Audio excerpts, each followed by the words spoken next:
Good evening students. हम लोग counter का टॉपिक पढ़ रहे हैं, ठीक है। और काउंटर में हमने कल एक काउंटर पढ़ लिया था जिसका नाम था 3 बीट असिंक्रोनस काउंटर, ठीक है। थोड़ा सा लास्ट क्लास को एक बार रिवाइज करेंगे। काउंटर जो देखा था हमने ने क्या पढ़े थे कि काउंटर क्या होता है। तो काउंटर एक ऐसा सिक्वेंशियल सर्किट होता है जो क्लॉक पल्सेस को काउंट करता है। उसके इनपुट के पास में जितने भी क्लॉक पल्सेस आती है उनको काउंट करने का काम जो है वो काउंटर करता है। लास्ट क्लास में हमने ये पढ़ा था। फिर हमने ये भी देखा था कि काउंटर जो होते हैं ये 3 टाइप के होते हैं। एक होते हैं सिंक्रोनस, दूसरे होते हैं असिंक्रोनस और तीसरा होता है कॉम्बिनेशन, ठीक है।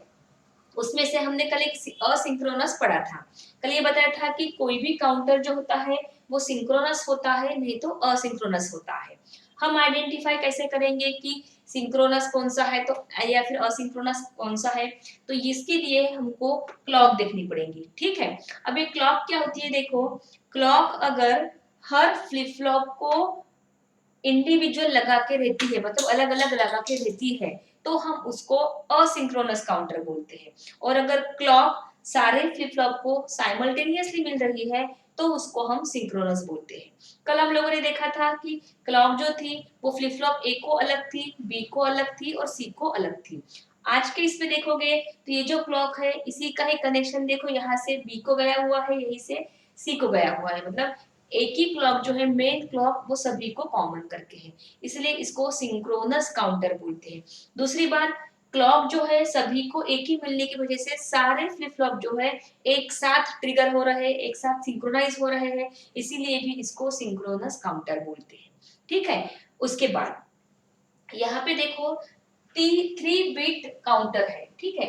3 बिट मतलब एक बीट के लिए एक फ्लिप फ्लॉप, ठीक है। तो 3 बिट है इसलिए यहाँ पे 3 फ्लिप फ्लॉप लगाए गए हैं, राइट। नेक्स्ट पार्ट, इसको हम मॉड 8 काउंटर भी बोल सकते हैं।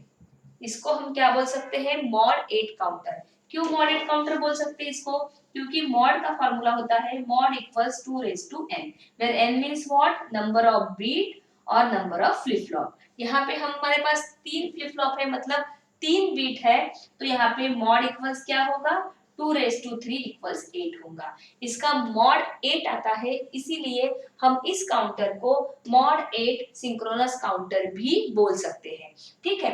ये समझ में आ गया, ठीक है। क्या बताया मैंने कि 3 बिट, क्यों 3 बिट मतलब एक बीट के लिए एक फ्लिप फ्लॉप, तो ये 3 बिट है इसीलिए 3 फ्लिप फ्लॉप, या 3 फ्लिप फ्लॉप है इसीलिए 3 बिट। उसके बाद सिंक्रोनस, क्यों, एक ही क्लॉक सबको कॉमन गई हुई है। उसके बाद इसको हम और क्या बोल सकते हैं, मॉड 8 काउंटर भी बोल सकते हैं। क्यों, क्योंकि इसका मॉड जो है वो 8 आता है, ठीक है। नेक्स्ट पॉइंट जो है, कौन से टाइप का फ्लिप फ्लॉप हम लोग यहाँ पे यूज कर रहे हैं, ठीक है। यहाँ तुम लोग देखोगे तो जेके जेके जेके दिख रहा है, इसका मतलब सिंक्रोनस काउंटर के लिए भी हम कौन सा फ्लिप फ्लॉप यूज करने वाले हैं, जेके फ्लिप फ्लॉप यूज करने वाले हैं। तो 3 बिट सिंक्रोनस काउंटर के लिए हमको 3 जेके फ्लिप फ्लॉप लग रहे हैं, ठीक है। उसके बाद जब हम बोलते हैं कि कोई फ्लिप फ्लॉप जेके टाइप का है, तो हमको पता है कि वो एज ट्रिगर टाइप का रहता है, बराबर है। और एज ट्रिगर से वो 2 टाइप्स होते हैं उसके, एक होता है पॉजिटिव एज ट्रिगर टाइप और दूसरा होता है निगेटिव एज ट्रिगर टाइप, ठीक है। यहाँ पे अगर तुम देखोगे तो सारे क्लॉक को बबल दिखाया गया है, इसका मतलब ये सारे कैसे हैं, negative edge triggered flip flop है, ठीक है। उसके बाद यहाँ पे देखो एक्स्ट्रा क्या लगाए गए हैं, 2 एंड गेट लगाए गए हैं। एक को नाम दिया है x एंड गेट x और दूसरे को नाम दिया गया है एंड गेट y, ठीक है। अब एंड गेट x और एंड गेट y जो है इसके कनेक्शंस देखो कैसे हैं। अब इसके कनेक्शंस में ये जो एंड गेट दिख रहा है इसका आउटपुट जो है वो किसको ड्राइव कर रहा है, ये फ्लिप फ्लॉप बी के क्लॉक को जा रहा है। तो एंड गेट है, एंड मतलब मल्टीप्लिकेशन होता है, तो यहाँ पे अगर हमको 1 आना है, 1 चाहिए, तो हमको ये और ये दोनों 1 चाहिए, तब जाके हमको x का आउटपुट x का आउटपुट जो वो 1 मिलेगा। और y के लिए क्या रहेगा, y के लिए तो ये यहाँ से जो आ रहा है ये भी 1 चाहिए, बी वाला भी 1 चाहिए और यहाँ पे क्लॉक भी 1 चाहिए, बराबर है। मतलब यहाँ पे ये किसको जा रहा है, बी को जा रहा है, मतलब ये जो है वो यहाँ से ए भी आ रहा है, बराबर है। तो ये जो है ये मेन पॉइंट्स होते हैं 3 बीट सिंक्रोनस काउंटर के वर्किंग के लिए, ठीक है। उसके बाद यहाँ देखो ट्रूथ टेबल में कैसे बनाया गया है, तो काउंट मतलब टोटल क्लॉक पल्सेस। अब ये मॉड 8 है, इसका मतलब इसमें टोटल 8 जो है वो क्लॉक पल्सेस आती है। तो स्टार्ट करेंगे 0 से, तो 0 टू 7, ठीक है। 0 टू 7 क्या होगा, ये काउंट हो गए। इसको काउंट भी बोलते हैं या क्लॉक पल्सेस भी हम लोग बोल सकते हैं। उसके बाद 3 फ्लिप फ्लॉप है, ए बी और सी, ठीक है। अब देखो, कल बताया था तुमको कि जो भी मेन क्लॉक रहती है, वो मेन क्लॉक जो भी फ्लिप फ्लॉप को लगाए रहेंगी, जो भी फ्लिप फ्लॉप को वो अटैच रहेंगी, वो फ्लिप फ्लॉप हर नए क्लॉक पल्स पे अपने स्टेट को चेंज करता है। लेकिन ये एज ट्रिगर्ड है, उसमें भी ये निगेटिव एज ट्रिगर्ड है। तो फ्लिप फ्लॉप ए को हम क्या बोलेंगे कि flip flop A toggles at the negative edge of each clock pulse. Toggle का मतलब क्या बताया है, complement of the previous state. मतलब देखो यहाँ पे ट्रूथ टेबल में ए जो है पहले 0 है, फिर 1 0 1 0 1 0 1, मतलब हर एक नए काउंट पे वो जो है वो बार आ रहा है। 0 का कॉम्प्लीमेंट 1, 1 का कॉम्प्लीमेंट 0, 0 का 1, 1 का 0, हर एक नए आउटपुट में, हर एक नए क्लॉक पल्स पे ए जो है वो टॉगल हो रहा है, मतलब अपने स्टेट को चेंज कर रहा है। तो ये वर्किंग का फर्स्ट पॉइंट है कि flip flop A toggles at the negative edge of each clock pulse, ठीक है। फिर फ्लिप फ्लॉप बी के लिए हम क्या देखेंगे, देखो फ्लिप फ्लॉप बी कब टॉगल होगा।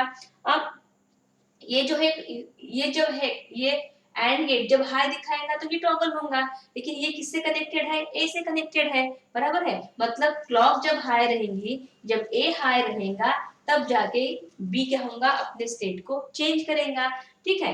तो यहाँ देखो मींस एक्स जो है, एक्स नाम का ये एंड गेट जो है, एक्स जब आउटपुट हाई देगा तो बी टॉगल होगा। बट एक्स कब हाई होगा, जब ए हाई होगा और क्लॉक हाई होंगी, तो बराबर है। यहाँ देखो ए 0 है, क्लॉक तो हमेशा हाई रहती है, तो हम किसको कंसिडर करेंगे, ए को कंसिडर करेंगे। अब पहले केस में देखो काउंट जब 0 था तब ए जो है वो 0 था, राइट। 0 है मतलब बी जो है, बी स्टेट को चेंज नहीं करेगा, बी ने चेंज नहीं किया, ठीक है। अब ए जो है 1 है, ए हाई चाहिए बी को टॉगल होने के लिए, तो ए हाई है, जब हाई है तो इसने स्टेट को चेंज किया। जब ए 0 था, ये जैसे का वैसा ही है। जब ए 1 है तो इसने अपने स्टेट को चेंज किया हुआ है, बराबर है। मतलब जहां जहां ए है वहां वहां फ्लिप फ्लॉप बी ने अपने स्टेट को 8वीं अगर हम देते हैं तो ये 0 0 0 हो जाता है, ये टॉगल हो रहा है, चेंज कर रहा है। मतलब बी जो है, बी फ्लिप फ्लॉप अपने स्टेट को कब चेंज करेगा, जब ए जो है, ए फ्लिप फ्लॉप जब हाई रहेगा तो बी फ्लिप फ्लॉप क्या करेगा, अपने स्टेट को चेंज करेगा।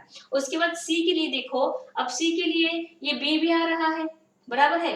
ए तो यहाँ से आ ही रहा है, क्लॉक भी आ रही है, तो सी कब टॉगल होगा, जब ए हाई रहेगा, जब बी हाई रहेगा, तो जाके सी अपने स्टेट को चेंज करेगा। अब ट्रूथ टेबल में देखो ए और बी दोनों हाई कब है, ठीक है। अब ए और बी दोनों हाई कब है, एक साथ हाई कब है, देखो यहाँ पे ए और बी दोनों हाई है, तब जाके सी ने अपने स्टेट को चेंज किया हुआ है। उसके पहले जैसे का वैसा था। और कहा हाई है, अब देखो यहाँ पे 7 इस पे दोनों हाई है, तो ये 1 से लेके 0 हो गया है, बराबर है। मतलब जहां जहां ए और बी हाई रहेगा, वहां वहां सी अपने स्टेट, वहां से सी अपने स्टेट को चेंज करेगा। ये है वर्किंग के पॉइंट्स, समझ में आया क्या। वर्किंग जब रख लिखना है हमको 3 बिट सिंक्रोनस काउंटर का, तो उसमें ये 3 पॉइंट आने चाहिए। कौन से 3 पॉइंट, कि flip flop A toggles at the negative edge of each clock pulse, flip flop B toggles when A shows high output, or when A is high, clock is high, flip flop B toggles. And what about C, when A is high, B is high and also clock is high, C toggles, ठीक है। तो ऐसे जो है ये synchronous counter के 3 point हो गए वर्किंग के लिए, जो लिखने के ऊपर मार्क्स रहते हैं, ठीक है। उतना नहीं लिखोगे तो वर्किंग पे तुमको मार्क्स नहीं मिलेंगे, राइट। अब ये हो गया किसके बारे में, डायग्राम और ट्रुथ टेबल। अभी हमको नेक्स्ट जो है इसका टाइमिंग डायग्राम बनाना है। कल के क्लास में मैंने टाइमिंग डायग्राम कैसे ड्रॉ करते हैं वो बताया था, ठीक है। वो कल हमने असिंक्रोनस काउंटर का बनाया था, आज हम लोग बनाएंगे सिंक्रोनस काउंटर का, ठीक है। अब टाइमिंग डायग्राम बनाने के लिए सबसे पहले हमको क्या करना पड़ता है कि टोटल क्लॉक्स कितने हैं पहले उसको हम लोग ड्रॉ करेंगे। इस टाइमिंग डायग्राम, ठीक है। टोटल काउंट कितने हैं 0 to 7, मतलब कितने 8। तो पहले हम क्या करेंगे, आठों क्लॉक को ड्रॉ कर लेंगे।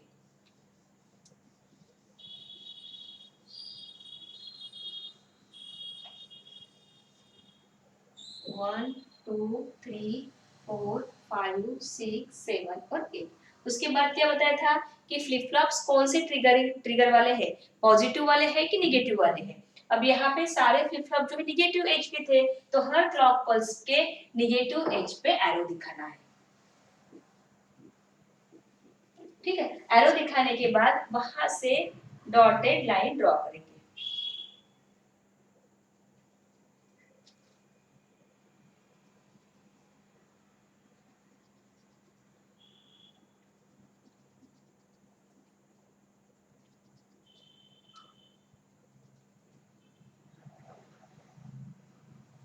ठीक है, अब देखो ये हो गया क्लॉक के लिए, यहाँ पे लिखेंगे CLK। अब हम लोग एक एक के लिए बनाएंगे। पहले क्या है ए, पहले 0 है, तो क्या बताया था 0 है तो नीचे से, फिर क्या है 1, फिर 0, फिर 1 0 1 0 1 0, ठीक है। यहाँ से आगे जाएगा, यहाँ पे लिखते नहीं आना। ये ए के लिए हो गया। ठीक, बी कैसा है, बी 2 बार 0 2 बार 1 2 बार 0 2 बार 1, ठीक है। सी कैसा है, सी 4 बार 0 1 2 3 4 1 2 3 4 बार 0 4 बार 1, ठीक है। यहाँ से आगे जाएगा ये, ठीक है। अब ये टाइमिंग डायग्राम अगर तुम लोग देखोगे तो असिंक्रोनस काउंटर का और सिंक्रोनस काउंटर का टाइमिंग डायग्राम सेम ही है। क्यों सेम है, क्योंकि टाइमिंग डायग्राम जो होती है वो ट्रूथ टेबल को देख के ड्रॉ करनी पड़ती है, और दोनों का ट्रूथ टेबल सेम ही है, ठीक है। इसीलिए दोनों का टाइमिंग डायग्राम सेम है, दोनों का टाइमिंग डायग्राम भी सेम है, दोनों का ट्रूथ टेबल भी सेम है, बट दोनों की लॉजिक डायग्राम अलग है और दोनों का वर्किंग अलग है, ठीक है। तो ये हो गया 3 बिट सिंक्रोनस काउंटर। एग्जाम के लिए बहुत इंपॉर्टेंट है, 4 मार्क के लिए आता है, ठीक है। उसके बाद तीसरा काउंटर,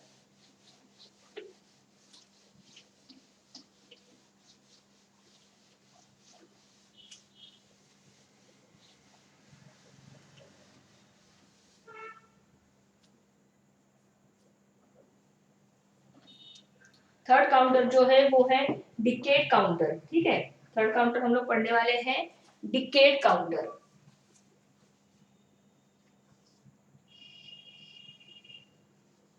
डिकेड काउंटर या इसको मॉड 10 काउंटर भी बोलते हैं, मॉड 10 काउंटर, ठीक है। ये बहुत इंपॉर्टेंट है एग्जाम के लिए, 4 मार्क के लिए।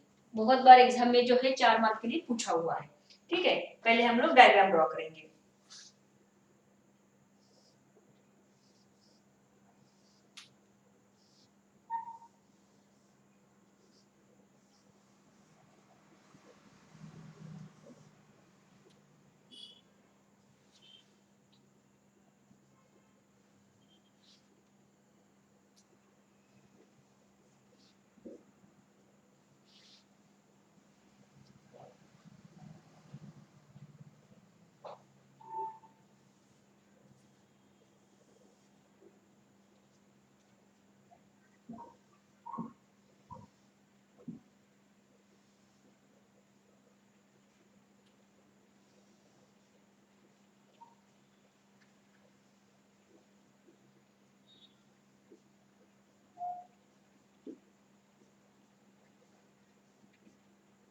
ये हो गया डी पर, ठीक है।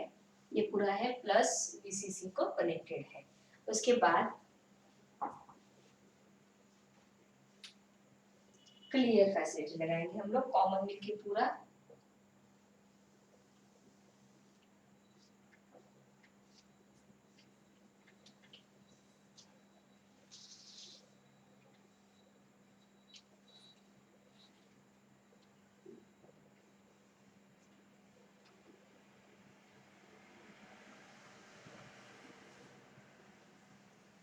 फिर यहाँ पे PR, PR डायग्राम थोड़ी कॉम्प्लिकेटेड है इसकी, PR, ठीक है। अब इसके बाद क्लॉक लगाना बाकी है, क्लॉक लगाओ CL के, फिर A ड्राइव करता है B के क्लॉक को, B ड्राइव करता है C के क्लॉक को, C ड्राइव करता है D के क्लॉक, ठीक है। ये हो गए क्लॉक के कनेक्शंस। उसके बाद अभी हम क्या करेंगे, यहाँ पे कनेक्शंस लगाएंगे। कनेक्शंस देखो कहाँ पे, कहाँ डी का जो आउटपुट है यहाँ पे, डी आउटपुट जो है वो जिसको हम लोग फीडबैक बोलते हैं, डी आउटपुट जो है उसका कनेक्शन एक जो है जो गया हुआ है बी को, मतलब इसका कनेक्शन जो है ऐसे करके यहाँ पे बी को गया हुआ है। डी का कनेक्शन जो है, डी का कनेक्शन घूम के किसको गया हुआ है, बी को गया हुआ है। फिर ये जो है बी डी का कनेक्शन होने के बाद ये देखो डी का कनेक्शन मैं लिख के रखती हूँ यहाँ पे बी को गया हुआ है। डी का एक कनेक्शन नैंड गेट का एक कनेक्शन डी को गया हुआ है और एक कनेक्शन गया हुआ है बी को, बराबर है।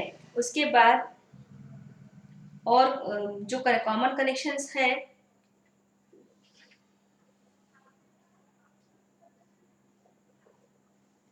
अब या इसका ट्रूथ टेबल जो है, ट्रूथ टेबल ड्रॉ करने के लिए देखते जगह है क्या, तो पहले तो मैं समझा के देती हूँ, ठीक है, फिर इसका ट्रूथ टेबल ड्रॉ करेंगे। ये है क्लॉक का सिंबल, ठीक है। सबसे पहले तो ये डिकेड काउंटर है, ठीक है। डिकेड डिकेड मतलब कितना होता है, 10 होता है, तो डिकेड काउंटर है इसलिए इसको मॉड 10 काउंटर भी बोलेंगे।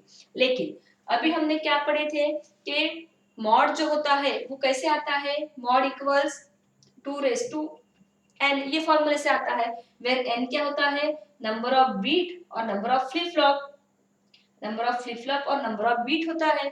अब यहाँ पे अगर हम देखेंगे तो हमको 4 फ्लिप फ्लॉप दिख रहे हैं, मतलब 4 बीट दिख रहे हैं, बराबर है। तो यहाँ पे 2 रेज टू 4 अगर हम करेंगे तो आंसर कितना आता है, 16 आता है।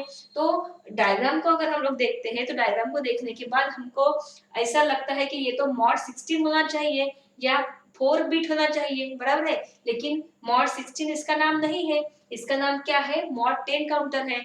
तो ये क्यों है, तो डिकेड काउंटर जो होता है, इस डिकेड काउंटर को मॉडिफाइड काउंटर भी बोलते हैं। मॉडिफाइड काउंटर क्यों, क्योंकि डायग्राम को अगर देखोगे तो मॉड 16 काउंटर आ रहा है, लेकिन 6 स्टेट जो है इसमें देखो, ये 10 है, ये 16 है, तो 6 स्टेट्स जो है, 6 काउंट जो है इस डायग्राम में स्किप की हुई है, ये मॉडिफिकेशन किया गया है। 4 फ्लिप फ्लॉप ड्रॉ किए लेकिन उसमें से 6 स्टेट को निकाल दिया गया है और मॉडिफाई करके फिर उसका नाम क्या दिया गया है, मॉड 10 काउंटर, ठीक है।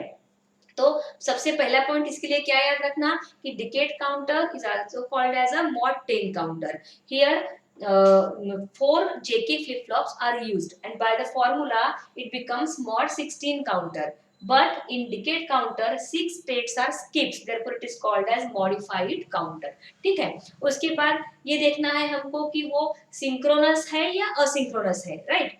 अब सिंक्रोनस अगर है तो क्या बोला था कि सारे क्लॉक जो है, एक ही क्लॉक सारे फ्लिप फ्लॉप को कॉमन जाएंगी, और असिंक्रोनस है तो सभी को अलग अलग जाएगी, राइट। तो यहाँ पे देखो ये जो क्लॉक है ए को दी गई है, ए को अलग है, बी को अलग है, सी को अलग है, डी को अलग है। इसका मतलब ये जो है डिकेड काउंटर ये कैसा है, ये असिंक्रोनस काउंटर है। कौन सा काउंटर है ये, असिंक्रोनस काउंटर है।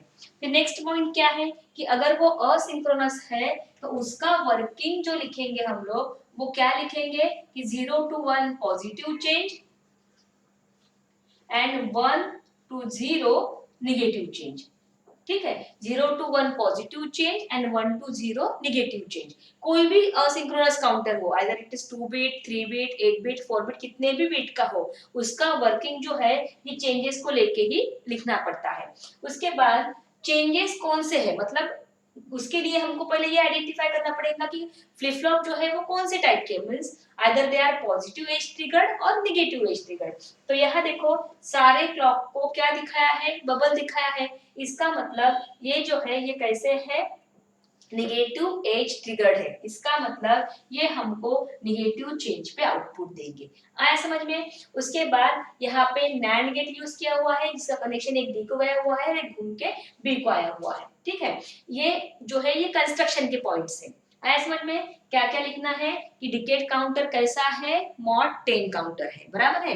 मॉड 10, डिकेड मतलब 10 होता है, मॉड 10 है काउंटर, लेकिन डायग्राम को देखोगे और कैलकुलेशन करोगे तो वो मॉड 16 आता है, लेकिन इसमें 6 स्टेट को स्किप किया गया है, इसलिए इसको मॉडिफाइड काउंटर बोलते हैं। इसके बाद इसमें 4 जेके फ्लिप फ्लॉप लग रहे हैं, वो भी नेगेटिव एज ट्रिगर के। देन हमने क्या बोला था कि ये जो है काउंटर कैसा है, असिंक्रोनस है, क्योंकि क्लॉक जो है वो अलग अलग देके है, बराबर है। अब ये जो क्लॉक अलग अलग देके है, ये जो नेगेटिव एज ट्रिगर है, इसका मतलब हमको हर फ्लिप फ्लॉप का आउटपुट जो है वो नेगेटिव एज पे मिलेगा, बराबर है। तो हम लोग अभी क्या करेंगे, इसका ट्रूथ टेबल बनाएंगे।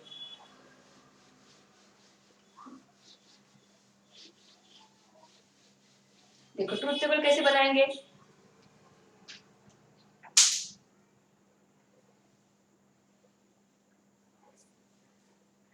ट्रूथ टेबल में क्या लिखेंगे हम लोग, पहले लिखेंगे काउंट,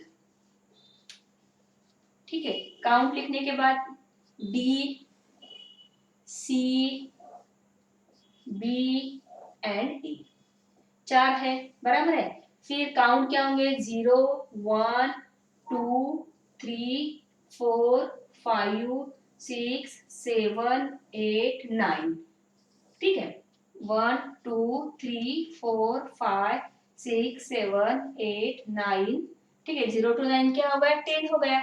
अगर हम नेक्स्ट देते भी है 10th में, तो ये क्या हो जाएंगे, सारे रिसेट हो जाएंगे और फिर से काउंट जो है वो कंटिन्यूस चलेगा, ठीक है। तो ये क्या बनेगा, 0 0 0, ये हम लोगों को आता है बाय एडिंग 1 का रूल जो है वो हमने अप्लाई किया हुआ है। 0 0 देन 0 0 1 0 1 0 1 0 0 1 1 0 1 1 1 0 देन 0 0 0 1 देन 1 0 0 1, ठीक है, बराबर है। और अगर हम 10वीं देते हैं, मतलब 0 to 9 से अगर 10वीं होती है तो वो क्या हो जाएगा, ये रीसेट हो जाएगा, ठीक है। ये होगा इसका ट्रूथ टेबल। अब ट्रूथ टेबल से अभी हम क्या करेंगे, उसका वर्किंग लिखेंगे। अब वर्किंग में देखो, सबसे मेन क्लॉक पल्स जो है, मेन क्लॉक पल्स किसको लगा के थी, ए को लगा के थी, बराबर है। और मैंने पहले ही बताया था कि ए जो जिसको जिस फ्लिप फ्लॉप को मेन क्लॉक रहती है, वो जो है वो हर नए क्लॉक पल्स पे अपने स्टेट को चेंज करता है। तो यहाँ पे हम क्या बोलेंगे कि flip flop A toggles at the negative edge of each clock pulse. ये सारे फ्लिप फ्लॉप सारे काउंटर में आइदर इट इज सिंक्रोनस और असिंक्रोनस, सभी में क्या रहेगा, कॉमन रहेगा। क्या कॉमन रहेगा कि flip flop A toggles at the negative edge of each clock pulse. फिर फ्लिप फ्लॉप बी कब टॉगल होगा, अब ए असिंक्रोनस है तो नेगेटिव एज पे होगा, तो when A shows negative change. अब ए ने कहाँ नेगेटिव चेंज दिखाया, देखो 1 2 0, इसने स्टेट को चेंज किया, 1 2 0 यहाँ पे चेंज हुआ, 1 2 0 अगेन यहाँ पे, ठीक है।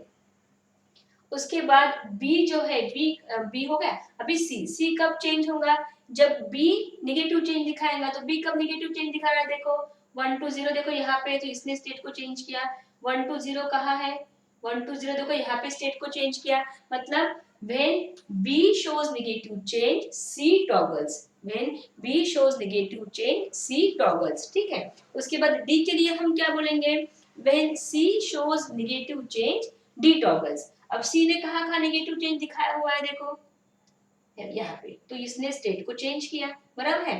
तो इसके वर्किंग के लिए हम जो 4 पॉइंट्स लिखेंगे वो कैसे लिखेंगे, 4 पॉइंट्स हम क्या बोलेंगे कि flip flop A toggles at the negative edge of each clock pulse. When A shows negative change, B toggles. When B shows negative change, C toggles. And when C shows negative change, D toggles. बराबर है। ये हो गया decade counter का working. उसके बाद जो है हमको क्या करना है, हमको टाइमिंग डायग्राम ड्रॉ करनी है। तो टाइमिंग डायग्राम जो है मैं थोड़ा सा बताती हूँ, बाद में तुम लोग ड्रॉ कर लेना। टाइमिंग डायग्राम के लिए हम क्या करेंगे, ऐसे 1 to 10 तक क्या करेंगे, क्लॉक पल्सेस ड्रॉ करेंगे। फिर सारे फ्लिप फ्लॉप नेगेटिव एज के हैं, तो नेगेटिव एज में क्या करेंगे, डॉटेड लाइन ड्रॉ करेंगे। और फिर क्या करेंगे, 0 है तो ऊपर, फिर ये 1 0 1 0 ए के लिए होगा। बी के लिए क्या होगा, 2 बार 0 2 बार 1 2 बार 0।